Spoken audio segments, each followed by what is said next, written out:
Mi mamá llegó un día a mi casa, cargando una maleta, y me soltó que se iba a mudar conmigo porque, según ella, yo tenía la obligación de cuidarla. Cuando le impidí pasar, empezó a gritar: «Debí haberte dejado en el hospital cuando naciste». Solo la miré, sin decir nada. De eso ya pasaron 10 meses. Crecí con una madre que nunca me quiso de verdad, o al menos así lo sentí siempre. Le fascinaba contarle a la gente. Tuve que madurar rápido porque la tuve a ella, como si yo hubiera sido una carga que jamás pidió. Desde que me acuerdo, me hizo sentir que estaba sola en el mundo. Cuando tenía como 8 años, quise inscribirme a un taller de arte después de la escuela. Me contestó: «¿Crees que el dinero sale de los árboles? Además, ni talento tienes. No te vayas a hacer el ridículo». Pero 2 semanas después, le compró a mi prima consentida un teclado carísimo para sus clases de música, porque ella sí tiene potencial. Cuando tenía 10 años y le pedí ayuda para un proyecto de la escuela, me soltó: «No soy tu maestra, arréglatela sola». Pero si mi hermano menor necesitaba algo, se sentaba con él todo el tiempo que hiciera falta. Una vez, cuando tenía fiebre a los 12, aún así me obligó a cocinar la cena para todos, y cuando se me quemó el arroz, me gritó delante de todos: «¿Ves? Ni lo más simple sabes hacer bien». A los 15, quise buscar un trabajo de medio tiempo para ahorrar para la universidad, y me dijo: «¿Para qué? Las niñas como tú acaban casadas y trabajando en una tienda». Pero al año siguiente,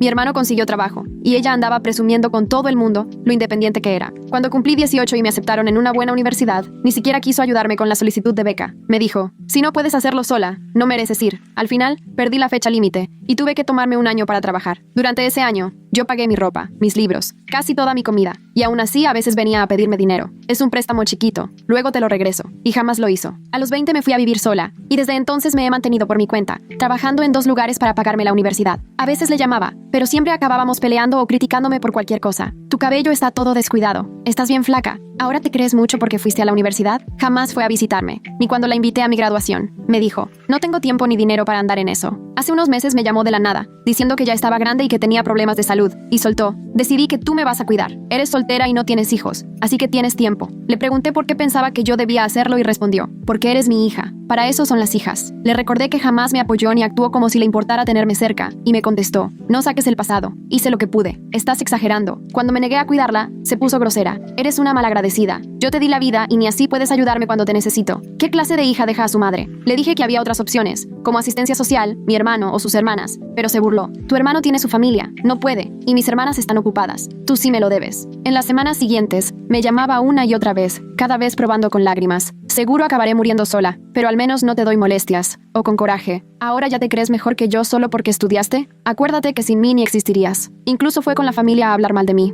Mi tía me mandó un mensaje: «Tu mamá dice que te negaste a ayudarla estando enferma. Qué fría eres». Le contesté todo lo que había pasado, pero solo me dijo: «Bueno, eso ya pasó. Sigue siendo tu mamá». La semana pasada, se apareció sin avisar en mi departamento, con maleta en mano, diciendo: «Me voy a mudar contigo. Así es más fácil». Le dije que no podía quedarse, y cuando intentó meterse a la fuerza, la detuve y le pedí que se fuera. Se puso a gritar: «¿Eso es lo que recibo por criarte? Debí haberte dejado en el hospital cuando naciste». Me dolió, pero no me eché para atrás. Le pedí un taxi y le dije que se regresara a su casa. Me insultó todo el camino hasta la banqueta. Cuando se fue, la bloqueé y hablé con mi casero para pedirle que no dejara entrar a nadie sin mi permiso. También llamé al centro comunitario de su colonia y les di sus datos para que la apoyaran con servicios para adultos mayores. Desde entonces no he sabido nada de ella, salvo un mensaje de mi hermano: «Gracias por encargarte de lo de mamá. Yo no pude». Ahí me cayó el 20. Todos daban por hecho que yo tenía que hacerme cargo solo por ser la hija. Ahora sí vivo tranquila. Disfruto cocinar en mi propia cocina sin que nadie me critique. Duermo sin miedo a que me toque la puerta y dedico mi tiempo a construir la vida que yo quiero. Mi mamá quería una cuidadora, pero lo que realmente necesitaba era que alguien por fin le pusiera un alto, y me alegra haber sido yo.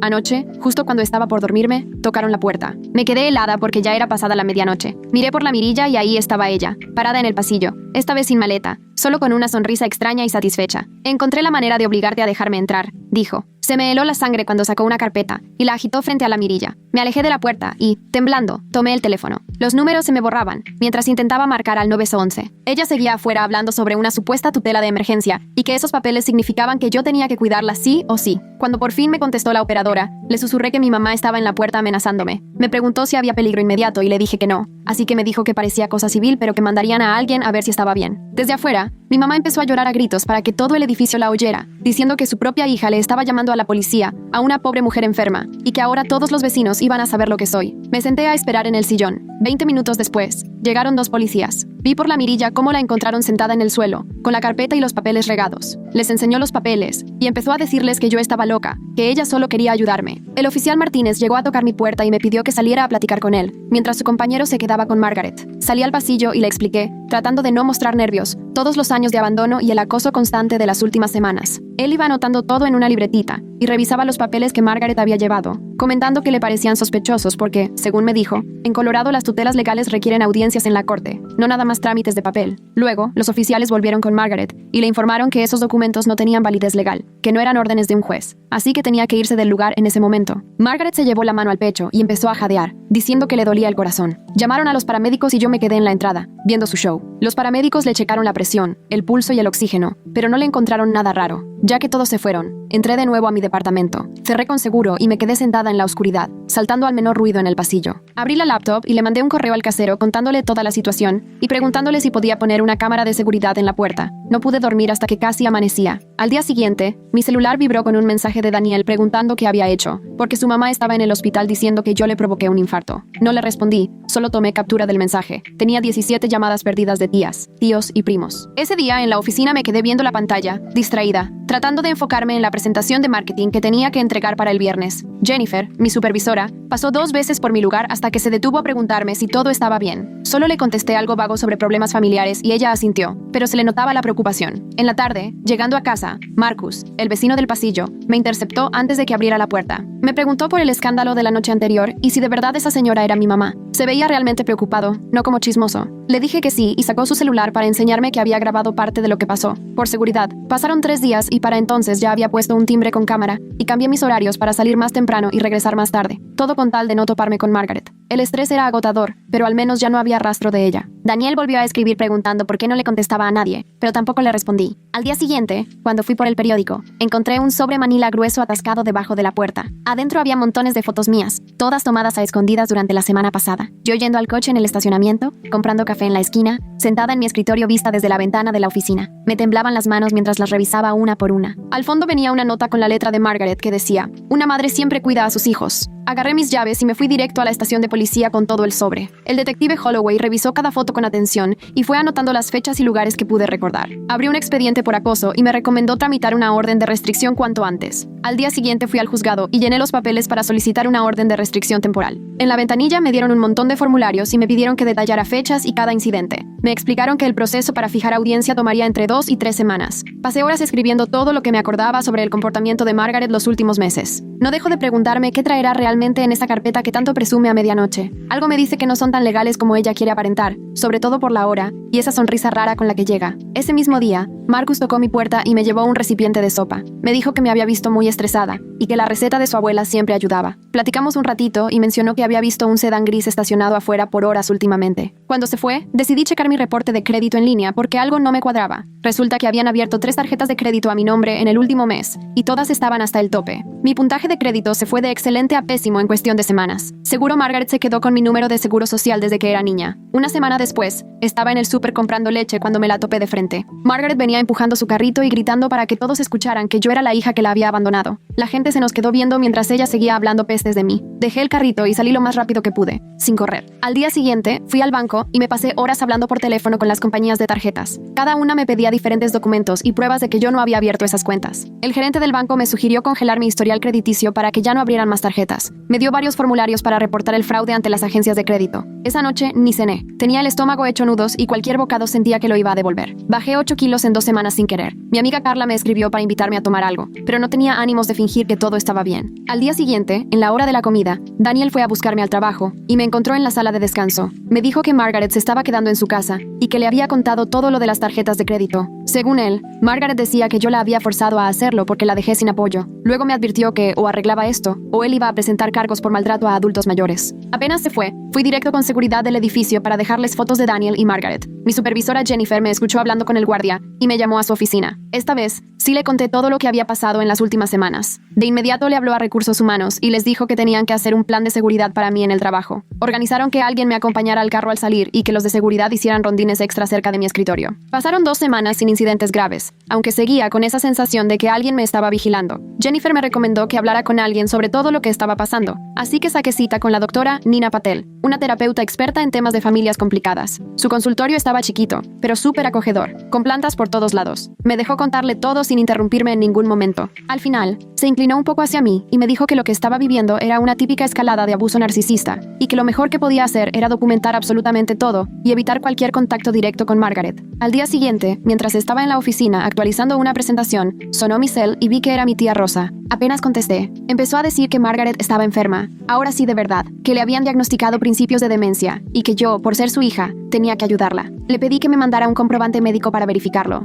Rosa se quedó callada unos segundos y de repente me colgó sin decir nada más. 3 días después, me marcó Linda Morales de Servicios de Protección para Adultos, porque, según alguien, yo estaba maltratando a mi mamá. Linda sonaba muy formal, pero también noté que no era la primera vez que trataba con este tipo de situaciones. Me preguntó si podíamos vernos para platicar del tema. Quedamos de vernos ese mismo día en una cafetería cerca de mi depa. Linda resultó ser mucho más joven de lo que pensé, tal vez unos 30 y tantos. Tenía una mirada muy amable y traía su carpeta llena de papeles. Me explicó que la queja decía que yo le estaba negando atención a mi mamá y que hasta la había agredido físicamente. Le enseñé todo lo que tenía, fotos, grabaciones, documentación, lo que fuera. Linda revisó todo, asintiendo, y luego me dijo que ese patrón le era muy familiar y que en lugar de seguir investigando la queja en mi contra, tendría que hacer una visita a Margaret. Esa noche, como a las 3 de la mañana, mi cel empezó a vibrar con alertas del timbre con cámara. Lo agarré y vi a Margaret en la toma, intentando abrir mi puerta con diferentes llaves. Me temblaban las manos mientras veía cómo movía la perilla y probaba otra llave. Marqué al 911 sin quitarle la vista al teléfono. Todavía intentó con otras 3 llaves antes de voltear a ver si alguien la miraba y se fue rápido. La policía llegó como a los 15 minutos, pero obviamente ya se había ido. Les enseñé el video y levantaron el reporte. Al día siguiente, el detective Holloway me llamó con novedades. Habían encontrado el sedán gris que Marcus había visto cerca de mi edificio y resultó que estaba rentado a nombre de Margaret. Cuando lo revisaron con una orden, encontraron un GPS en una caja en el asiento de atrás, idéntico a uno que habían encontrado oculto en mi coche durante la investigación. Eso ya era suficiente para cargos de acoso agravado. Un mes después de ese susto a media madrugada, por fin llegó el día de la audiencia para la orden de restricción. Fui al juzgado con todo mi material bien organizado en una carpeta. Margaret ya estaba ahí, acompañada de Daniel y de un abogado mayor, vestido de punta en blanco. Apenas empezó la audiencia, el abogado de Margaret salió a decir que yo estaba mentalmente inestable y que la que necesitaba protección era ella, no yo. Presentaron expedientes médicos donde, según Margaret, las lesiones que se veían en las fotos, moretones en los brazos y un corte en la frente, se las había hecho yo en alguna pelea. Yo tenía clarísimo que jamás la toqué. La jueza, una señora de unos 50 años con el cabello recogido y canoso, revisó a detalle todas las pruebas de ambos lados, mis grabaciones, fotos, los reportes de la policía. El detective Holloway testificó sobre el GPS y los cargos de acoso. El abogado de Margaret insistía en que yo estaba dejando en el abandono a una mujer enferma, pero entonces Linda Morales subió al estrado y contó los resultados de su investigación, dejando claro que Margaret estaba físicamente bien, económicamente estable y sin señales de demencia ni de abuso físico. La jueza le preguntó directamente a Margaret sobre el GPS y las visitas nocturnas. Margaret empezó a decir algo, pero mejor se quedó callada y solo me echó una mirada que mataba. Al final, la jueza revisó todo y me concedió la orden de restricción por 2 años. Margaret se paró de golpe y gritó que me iba a arrepentir y que iba a asegurarse de que todos supieran qué tipo de hija era yo. Daniel tuvo que agarrarla del brazo para que no se me acercara, y el alguacil se le puso enfrente, advirtiéndole que no siguiera con el show. Margaret no dejaba de gritar mientras Daniel la sacaba casi a rastras del juzgado. En el estacionamiento después de la audiencia, apenas llegué a mi coche, me cayó el 20 de todo lo que había pasado. Me senté y me solté a llorar. Era una mezcla de alivio, cansancio y tristeza tan grande, que ni siquiera sabía bien qué sentía. Mi cel vibró con un mensaje de Marcus preguntando cómo me había ido. Fue cuando me di cuenta de que, irónicamente, había recibido más apoyo de un vecino casi desconocido que de toda mi familia junta. 3 días después ya estaba de vuelta en la oficina, tratando de enfocarme en cosas normales. Jennifer, sin que yo le dijera nada, movió mi escritorio lejos de las ventanas y más cerca de la oficina de seguridad. No podía evitar revisar las cámaras de seguridad desde mi cel a cada rato. El corazón se me salía cada vez que veía un coche gris en el estacionamiento, y cualquier ruido en el pasillo me ponía súper nerviosa. Se supone que la orden de restricción debía darme tranquilidad, pero la verdad, solo sentía que estaba esperando a ver qué seguía. Todo empeoró cuando mi app de monitoreo de crédito me avisó en la mañana que alguien trató de abrir una cuenta bancaria con mi nombre. Lo bloquearon porque tengo todo congelado, pero lo que me dejó helada fue ver que la IP de donde lo intentaron era la misma que usó Daniel cuando vino a mi casa el año pasado en Acción de Gracias. Me quedé un buen rato viendo la pantalla sin saber qué hacer, hasta que intenté concentrarme en el desayuno. Justo cuando empezaba a tranquilizarme, tocaron fuerte a la puerta, abrí, y un tipo con traje barato me dio unos papeles y me dijo que quedaba notificada. La demanda era un paquete gordo de papeles legales, pero básicamente Margaret me estaba demandando por daño emocional y manutención, exigiendo que le pagara $50,000 por haberme criado. Me temblaban las manos mientras leía hoja tras hoja los argumentos de su abogado, diciendo que ella tenía derecho a una compensación por 18 años de cuidados, y que yo la había dejado sola justo cuando más me necesitaba. Llamé a varios lugares hasta que di con un abogado llamado James Smith, especialista en temas familiares y abuso de adultos mayores. Cuando fui a su oficina diminuta en el centro y le enseñé la demanda, se rió y me dijo que Margaret no tenía caso, pero que sí podía hacerme la vida de cuadritos durante meses. Me recomendó que contrademandara por robo de identidad y por daños causados por acoso. Y mientras me me sacaba los formularios y me explicaba cómo iba a estar el proceso, sus dedos volaban sobre el teclado redactando nuestra respuesta. Esa misma semana, en mi sesión con Nina, me ayudó a digerir todo lo que estaba pasando, explicándome que Margaret estaba buscando recuperar el control usando el sistema legal, mientras practicábamos ejercicios de respiración para calmar la ansiedad que sentía en el pecho. También me hizo ensayar cómo poner límites con los familiares que seguían buscándome de parte de Margaret, actuando diferentes escenarios hasta que me sentí más confiada diciendo que no. Fueron 2 semanas eternas llenas de papeles y llamadas, hasta que Linda me avisó con una actualización que solo empeoró las cosas. Margaret había ido a poner quejas en mi trabajo, con mi casero y hasta en mi gimnasio, diciendo que yo era peligrosa. Cada queja era su propio show de trámites y pruebas para desmentirla. Así que mi vida se volvió una batalla constante de formularios y defensas ante acusaciones cada vez más retorcidas. Pasaba horas juntando pruebas y redactando declaraciones, y mi comedor parecía oficina, lleno de papeles y carpetas acomodadas por fecha y tipo de queja. Marcus llegaba con sopa y, como si nada, me decía que andaba rondando un sedán sospechoso por la calle. Máxima actitud de buen vecino. Aquí tienes sopita para el alma y, por cierto, igual te están espiando. Que descanses. Seguro notó lo mal que andaba porque me invitó a tomar un té a su departamento, la primera vez en semanas que convivía con alguien. Su depa estaba impecable y se sentía súper tranquilo, nada que ver con el caos de mi vida, y me contó que su papá fue muy parecido, controlador y rencoroso hasta el día que se fue. Me aseguró que todo mejoraría después de lo que él llama la explosión de extinción, como esos últimos intentos desesperados por recuperar el control antes de rendirse. 3 días después de esa plática, Recursos Humanos de mi trabajo me mandó un correo que me puso la piel de gallina. Alguien había llamado haciéndose pasar por detective, diciendo que yo estaba siendo investigada por maltrato a personas mayores. Estuve a punto de ser suspendida, pero Jennifer salió a defenderme y exigió que se confirmara la información, y ahí fue cuando se supo que en realidad era Margaret haciéndose pasar por oficial. El detective que llevaba mi caso le sumó otro delito a Margaret, ahora por hacerse pasar por agente de la ley, cuando le llevé el correo y los registros de llamadas. Me advirtió que seguramente la fiscalía iba a querer negociar, porque los jurados suelen ponerse del lado de las mamás mayores aunque no tengan razón, lo que me daba ganas de gritar de la impotencia. Ese mismo día, Daniel me mandó capturas de pantalla del Facebook de Margaret, donde armó un grupo que se llamaba Padres Abandonados por Hijos Malagradecidos, usando mi foto como ejemplo principal. Ya tenía 40 miembros diciendo cosas horribles de mí, y hasta amenazas de que me iban a dar una lección si me topaban. Bloqueé el grupo, pero guardé todas las capturas como evidencia, sumándolas a mi archivo gigante de todo lo que estaba haciendo para hostigarme. Todo ese estrés me pasó factura en el súper. Vi de espaldas a una señora que se parecía a Margaret, y de repente se me fue el aire. Sentí el pecho apretado y la visión borrosa. Tuve que dejar la canasta tirada en el pasillo de los cereales, mientras la gente me veía raro. Un empleado muy buena onda me ayudó a sentarme en un cuartito atrás, y me trajo agua mientras yo temblaba e intentaba recordar los ejercicios de respiración de Nina. Desde ese día, decidí que ya no podía ir a hacer el súper a horas normales, porque el miedo de toparme con ella o con alguien de su grupito era demasiado. Así que durante 2 meses solo compraba a horas rarísimas,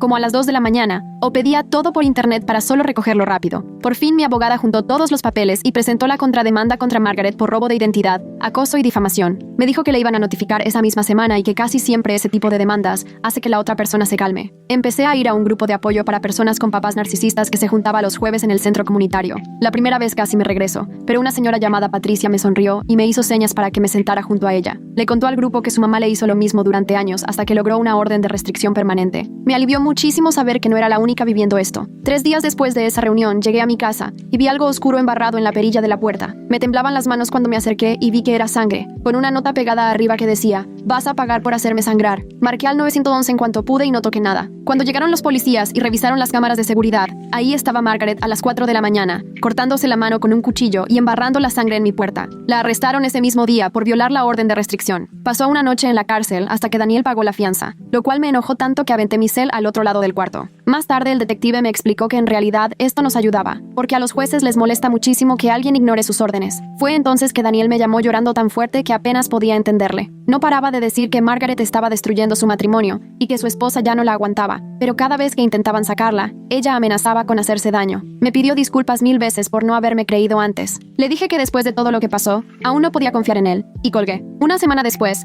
Linda de APS me dijo que Margaret les llamaba todos los días para inventar nuevas quejas sobre mí. De hecho, ya estaban pensando en acusarla por presentar denuncias falsas y desperdiciar recursos públicos. Básicamente, se estaba hundiendo sola sin darse cuenta. Empecé a trabajar desde casa la mayoría del tiempo después de que mi jefe me dijo que entendía por lo que estaba pasando. La hipervigilancia me estaba matando poco a poco. Revisaba todas las cerraduras 3 veces antes de dormir y les tomaba fotos para estar segura. Escaneaba todos los estacionamientos antes de bajarme del coche y guardaba capturas de cada mensaje, correo y buzón de voz. Eso ya no era vida, solo era sobrevivir día tras día. Una mañana, Marcus me mandó un video de su cámara Ring y sentí que el alma se me caía al piso. Ahí estaba Margaret, intentando entrar a su departamento a las 6 de la mañana y diciendo que tenía que ver a su hija enferma. Cuando él no le abrió, empezó a gritar que me tenía secuestrada. Ya había llamado a la policía y presentado su propia denuncia, lo cual significaba más pruebas para nuestro caso. El fiscal me avisó que el juicio penal quedaba programado para dentro de 6 meses, que según él era rápido para cómo se mueven las cosas en tribunales. El abogado de Margaret luego pidió que la evaluaran para ver si era competente, argumentando que tenía demencia. El juez ordenó una valoración psiquiátrica completa, lo que iba a tardar otro mes. Después recibí una llamada de mi universidad que me dejó helada. Alguien, haciéndose pasar por mí, había solicitado que mandaran mis certificados a 12 empresas diferentes, con una carta diciendo que mi título era falso. La estafa se cayó porque la firma no coincidía con la que tenían en sus archivos. Ahora Margaret quería acabarme profesionalmente. Tras eso, Nina empezó a verme 2 veces por semana para ayudarme a reconstruir mi vida. Lo primero fue lo más básico, volver a comer en horarios normales, porque llevaba semanas sobreviviendo solo a café y galletas. Al principio me puso tareas sencillas, como dar una vuelta al edificio, porque me daba pánico salir cuando había gente. Un par de semanas después, encontré un gimnasio que abría las 24 horas, y casi siempre estaba vacío a las 3 de la mañana, así que empecé a usar la caminadora cuando no había nadie. Se sentía extraño festejar logros tan pequeños, pero Nina siempre me recordaba que sanar no es un proceso lineal. 3 meses después de aquella visita nocturna de Margaret, finalmente el tribunal recibió los resultados de la evaluación psiquiátrica. El doctor determinó que ella estaba perfectamente apta para enfrentar el juicio, y que no tenía ni rastro de demencia, ni de ningún trastorno mental que explicara su conducta. Su abogada cambió de estrategia al instante, y empezó a decir que Margaret solo estaba emocionalmente afectada, porque su hija desagradecida la había abandonado. Conocí a Jennifer para tomar café una tarde en un lugarcito cerca del juzgado, y se volvió una verdadera amiga en medio de todo este relajo. Me contó de su exesposo, que la estuvo acosando 5 años después del divorcio, y cómo la policía no le hizo caso hasta que él se metió a su casa. El sistema es lento, me dijo, pero sí funciona, y tú estás haciendo todo bien. A la mañana siguiente, fui al estacionamiento, y mi coche ni siquiera quiso prender. Llamé a mi mecánico, llegó con la grúa, y se dio cuenta de que le habían echado azúcar al tanque de gasolina, y para acabarla, las líneas del freno estaban cortadas. Las cámaras de seguridad de esa parte del estacionamiento estaban misteriosamente dañadas, pero la hora coincidía justo con el momento en que Daniel había ido al edificio a pedirme disculpas la semana pasada. En ese instante entendí que él seguía completamente manipulado por Margaret y que haría lo que fuera que ella le pidiera. El detective añadió intento de sabotaje vehicular a la lista cada vez más larga de cargos en contra de Margaret. El fiscal me llamó personalmente para decirme que ahora sí iban en serio porque ya era claro que mi vida estaba en riesgo. Le ofrecieron a Margaret un trato, 2 años de libertad condicional y tratamiento psiquiátrico obligatorio si me dejaba en paz. Margaret lo rechazó sin pensarlo y le dijo al juez que estaba segurísima de que iba a ganar el juicio. Su abogado me dio papeles para retirarse del caso por diferencias irreconciliables, que básicamente significa que ni él la aguantaba ya. Ella decidió defenderse sola, y mi abogada dijo que era lo mejor que nos podía pasar, porque seguro se iba a meter el pie solita. Para ese punto, yo no había pegado el ojo una noche entera en 3 meses, y el estrés me estaba destrozando la salud. Tenía dolor constante de estómago, y no retenía la comida, así que el doctor me mandó a hacer estudios y resultó que tenía gastritis por estrés. Me dio medicina, y me insistió mucho en que siguiera yendo a terapia con Nina para poder manejar la ansiedad. Linda me llamó con una noticia que le dio un giro total al caso. Habían encontrado en Arizona registros de que Margaret había hecho exactamente lo mismo hace 20 años con una ex amiga que no quiso prestarle dinero. El patrón de acoso era igualito, hasta con cartas falsas a empleadores y presentándose sin avisar en la casa de la otra persona. 2 semanas después recibí una llamada de alguien de quien jamás pensé que volvería a saber. La esposa de Daniel, Sofía, quería hablar conmigo porque estaba pidiendo el divorcio y tenía pruebas sobre el comportamiento de Margaret. Me llevó grabaciones donde Margaret la amenazaba con destruir su matrimonio si Daniel no la ayudaba a volver a controlarme. El grupo de apoyo se había vuelto mi salvavidas en medio de todo este caos, y entre todos celebrábamos cada avance, por pequeño que fuera. Una compañera al fin consiguió la orden de restricción permanente. Otra logró que arrestaran a su papá por violar la orden de protección. Patricia llevó galletas en forma de esposas, como broma de humor negro por todo lo que hemos pasado con el sistema legal. Esa noche, después de la reunión, me sentí extrañamente optimista y hasta logré dormir sin revisar 3 veces las cerraduras como siempre. Que Patricia haya llevado galletas en forma de esposas a la reunión del grupo de apoyo me parece una decisión rarísima, considerando que se supone que es algo reconfortante, y ese detalle me hace preguntarme qué ambiente están creando realmente en esas reuniones. ¿Será humor negro para sobrellevar la situación o habrá algo más detrás? Algo me despertó de golpe a las 4 de la mañana y me quedé ahí, sintiendo que algo andaba mal. La puerta de mi departamento estaba abierta como unos 15 centímetros y se colaba el aire frío del pasillo. Agarré mi celular y llamé al 911 mientras me encerraba con seguro en mi cuarto. Los policías no encontraron a nadie, pero todo estaba un poco fuera de lugar. La mesa de centro estaba girada, las sillas de la cocina apuntaban para el lado contrario. Sobre mi almohada, donde yo había estado dormida, había una foto mía tomada desde la ventana de mi recámara, y en la parte de atrás, con la letra de Margaret, decía: "Siempre puedo llegar a ti". La cerradura había sido abierta por alguien que sabía lo que hacía, sin dañar nada de la puerta ni del marco. Ahora sí la policía se lo tomó en serio, y arrestaron a Margaret esa misma tarde en su departamento. El juez le negó la fianza por completo, porque violó la orden de restricción y se metió a mi casa. Daniel se presentó presentó en la audiencia e intentó defenderla para que la dejaran salir, pero ni él pudo contradecir las pruebas. Marcus me ofreció quedarme en su casa mientras mi depa estaba asegurado como escena del crimen. Esa primera noche me preparó pasta y no me cuestionó nada cuando no fui capaz de comer. Su sillón resultó mucho más cómodo de lo que pensé, y saber que él estaba en el cuarto de al lado me ayudó a dormir. Los peritos hallaron las huellas de Margaret tanto en la perilla de mi puerta como en la foto, y eso terminó por hundirla. Pasaron 4 meses con Margaret en prisión esperando el juicio, y poco a poco yo empecé a respirar con menos peso encima. Pero luego mi abogada me llamó para avisarme de la declaración de Daniel, y todo volvió a desmoronarse. Daniel se derrumbó por completo cuando le preguntaron cómo le había ayudado a Margaret a entrar en mi edificio. Sacó su celular y mostró mensaje tras mensaje, donde ella lo amenazaba con arruinarle el matrimonio. Le decía que si no la ayudaba, le contaría a su esposa de una infidelidad de años atrás. También lo chantajeó con ir a la escuela de su hijo y hacer un escándalo si no la dejaban ver a sus nietos. Daniel lloraba tanto que apenas podía articular palabra, reconociendo que él también le tenía miedo. El fiscal sumó cargos de manipulación de testigos y extorsión al caso de Margaret. Cuando por fin pude regresar a mi depa, le puse nuevos cerrojos, rejas en todas las ventanas, sensores de movimiento y cámaras por todos lados, adentro y afuera. Ya no sentía que vivía en un hogar, más bien parecía un búnker donde me escondía. Pensé en cambiarme de lugar, pero me negué a dejar que ella me arrebatara lo que con tanto esfuerzo construí. Un día mi abogada me llamó con una noticia que me dejó peor. El contador forense que contrataron descubrió que Margaret había abierto 7 tarjetas de crédito con mis datos. También sacó 2 préstamos personales a mi nombre, y la deuda total llegaba a $73,000. Los registros bancarios mostraban que usó el dinero en bolsas de diseñador y fines de semana en casinos. Esto llevó el caso al ámbito federal porque el fraude cruzó fronteras de varios estados. Desde la cárcel, Margaret empezó a escribirles cartas a todos los familiares que se le ocurrieron. Les decía que yo la había maltratado, que le robé y que la abandoné cuando más me necesitaba. La mayoría de mi familia sabía la verdad, pero de pronto primos con los que ni hablaba empezaron a escribirme mensajes. Me decían insensible y que era una vergüenza que tratara así a mi mamá. Tuve que poner todas mis redes sociales en privado y bloquear a decenas de personas. El fiscal federal tomó el caso y me explicó que Margaret podía recibir hasta 15 años si la declaraban culpable. Su abogada de oficio intentó negociar, pero ella no quiso nada. Insistía en ir a juicio porque seguía convencida de que ella era la víctima.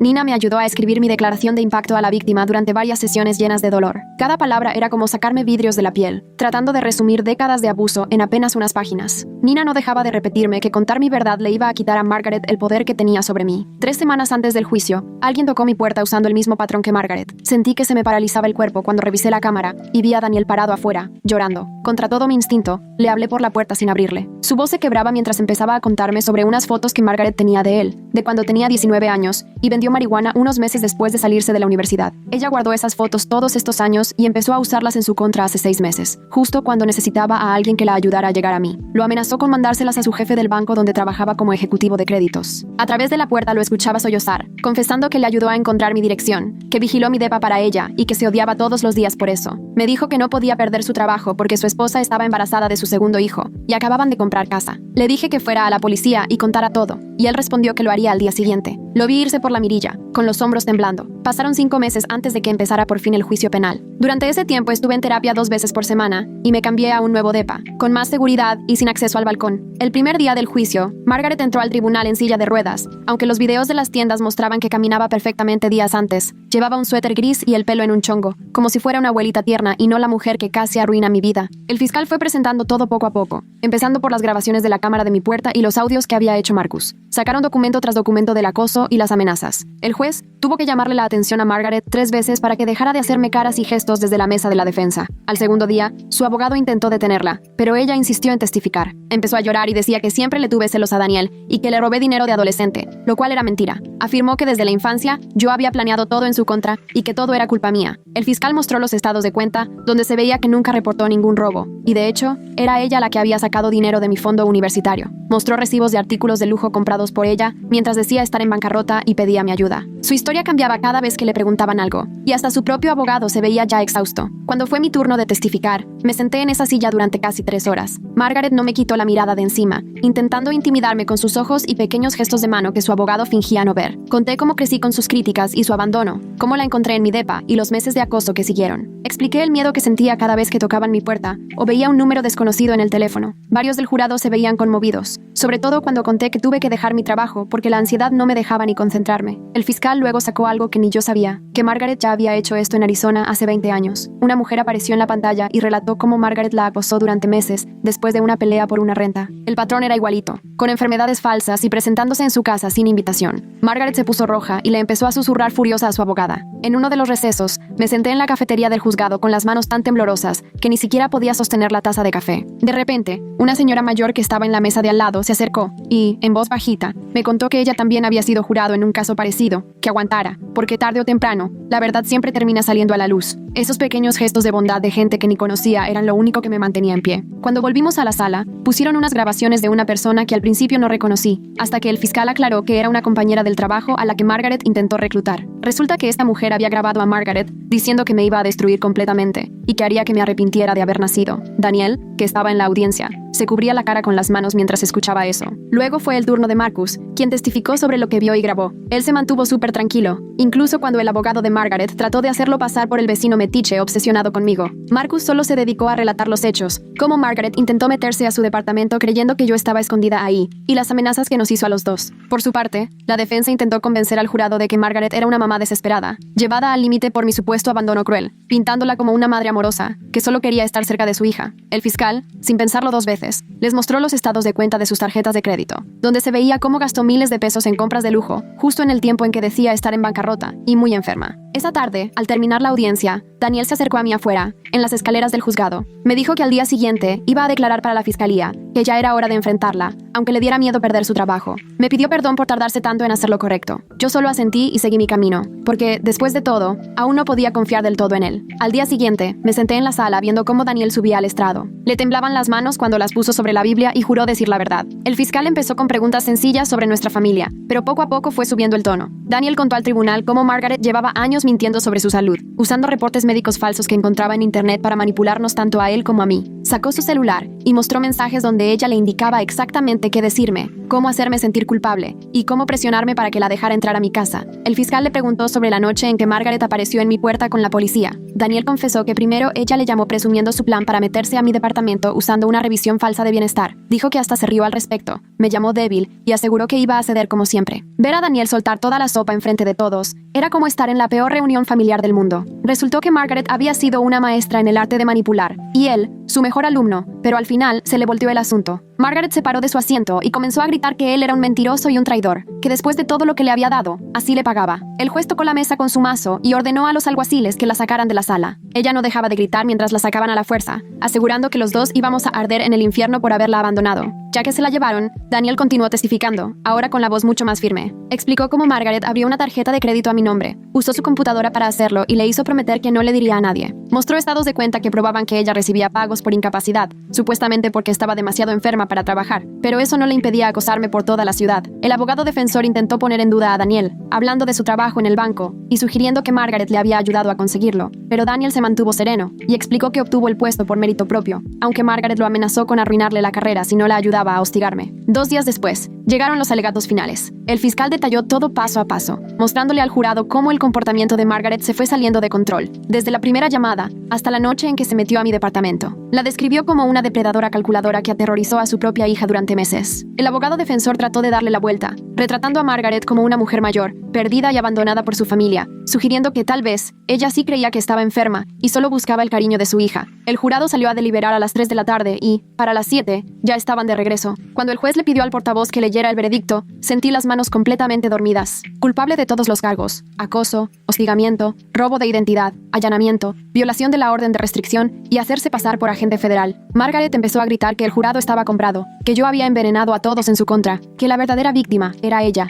El juez mandó sacarla de nuevo y fijó la sentencia para dentro de 2 semanas. La vi mientras se la llevaban esposada y, sinceramente, no sentí nada, ni alivio, ni victoria, solo un vacío enorme y un cansancio brutal, como si me hubieran exprimido hasta la última emoción. Nina me lo había advertido cuando hablamos la semana pasada. Ella me dijo que la justicia no iba a borrar el trauma, que el verdadero trabajo apenas empezaría después del juicio. 2 semanas más tarde, estaba sentada en la misma sala esperando la sentencia. El juez habló como 20 minutos sobre lo grave de los delitos de Margaret, lo calculado de sus acciones y la falta total de remordimiento que mostró. La condenó a 8 años en prisión federal con tratamiento psiquiátrico obligatorio, aunque, si tenía buena conducta, podría salir en 5. Margaret se negó a mirarme mientras leían la sentencia. Su abogada le recomendó no decir nada, pero se notaba cómo apretaba la mandíbula y los puños. Se la llevaron y ahí acabó todo. 8 años sabiendo que no podría aparecerse en mi puerta. La demanda civil se resolvió rápido después de su condena. El seguro de Margaret cubrió parte de los daños por el robo de identidad y el juez ordenó vender todas sus cosas para cubrir el resto. Casa, coche, ahorros, todo se fue. Recuperaría como el 60% de lo que perdí. No era perfecto, pero al menos era algo. El abogado me dijo que tuve suerte de recuperar tanto. Esa primera noche después de la sentencia, ni siquiera pude relajarme en mi propio departamento. Cualquier ruidito me ponía en alerta. El portazo de un vecino me hizo saltar el corazón y hasta el sonido del hielo en el refri me asustó tanto que casi marco al 911. Mi cuerpo simplemente no sabía cómo vivir sin estar en modo alerta todo el tiempo. Nina ya me había advertido que esto iba a pasar, que mi sistema nervioso iba a tardar en asimilar que el peligro ya se había ido. Me recetó algo suave para dormir y me pidió que tuviera paciencia conmigo misma. 3 semanas después de la sentencia, llegó un sobre gordo de Daniel. Adentro venía una carta de 4 páginas, escrita en su típica letra toda chueca. Se disculpaba por todo, por no haberse enfrentado a Margaret antes, por haberle seguido el juego para hostigarme, por poner el trabajo por encima de lo correcto.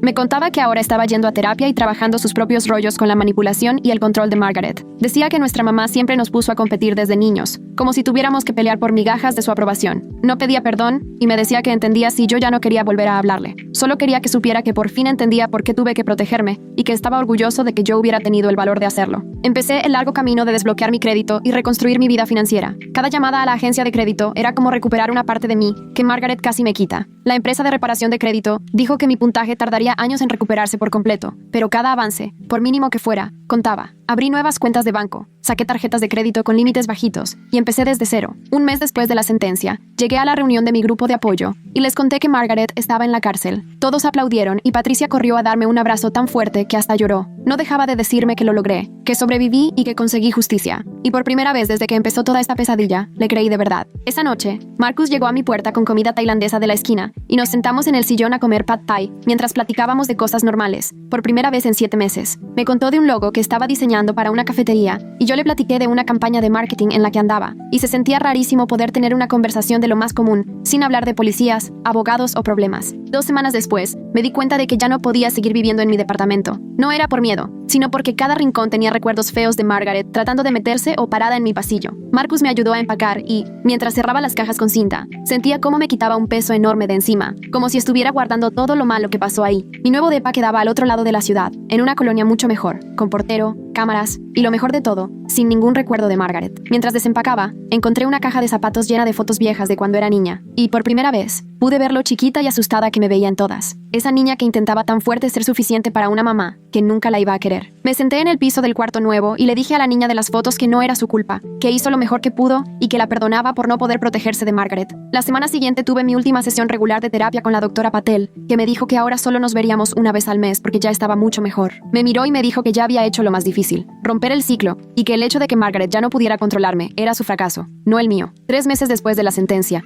Jennifer me llamó a su oficina y me contó que me recomendó para un puesto senior en marketing, con un aumento y más responsabilidades. Acepté sin pensarlo y, por primera vez desde que empezó todo este asunto, sentí una emoción genuina por mi futuro. Una semana después, Daniel me escribió para ver si nos veíamos a tomar un café, así que nos encontramos en un Starbucks del centro, donde me enseñó en su celular las fotos de los papeles de divorcio ya firmados. Me dijo que la terapia le estaba ayudando a ver lo mal que estuvo todo con Margaret y que, aunque quizá nunca seríamos cercanos, los dos estábamos trabajando en sanar. Un mes después, llegó una carta a mi departamento con la dirección de la cárcel y supe que era de Margaret, pero no la abrí. Mejor la llevé al grupo de apoyo, donde Patricia me contó de un ritual que tienen llamado Fuego de Libertad, donde queman sin abrir las cartas de las personas que nos lastimaron, en un bote de basura de metal afuera. Vi cómo el sobre se hacía rollito y se ponía negro, y sentí como si estuviera cerrando ese capítulo para siempre. Algunas noches todavía me despertaba empapada en sudor, soñando que Margaret volvía a mi puerta, pero cada vez me recordaba que ella ya estaba encerrada y yo estaba a salvo, y poco a poco, los sueños se volvieron menos frecuentes. Marcus y yo empezamos a andar oficialmente después de varios meses de irnos con calma, y él siempre entendía cuando yo tenía un mal día o algo me detonaba. Jamás me presionaba y celebraba conmigo cada logro, como cuando podía contestar una llamada de un número desconocido sin entrar en pánico, o cuando pasaba una semana sin revisar las cerraduras 3 veces antes de dormir. 6 meses después de la sentencia, estaba en mi cocina nueva picando verduras para la cena, escuchando mi podcast favorito de crímenes reales, cuando sonó mi celular con un mensaje de un número desconocido. Me dio un brinco el corazón, pero al leerlo vi que era Patricia del grupo,